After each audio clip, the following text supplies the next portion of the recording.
This is the Lone Crater YouTube. We hope this video helps. You already have the essentials: admin rights and a recent save. Now begin. First, identify which safe mode you're in: minimal, networking, or command line, because the exit steps differ. Once done, close non-critical apps and record error messages you see.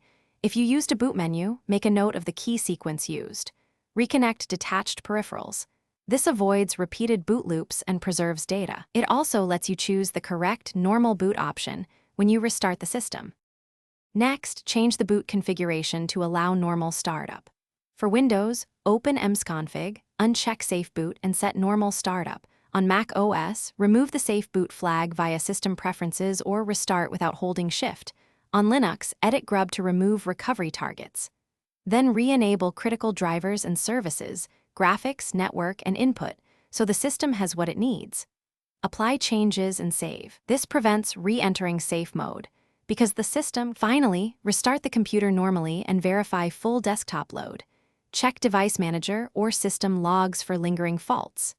If the machine returns to safe mode, do a targeted rollback of the most recent driver or software update, or run a system restore to a point before the problem began.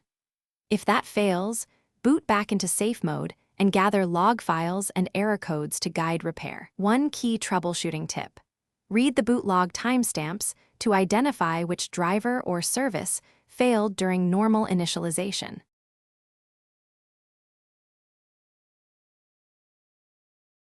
Thanks for watching.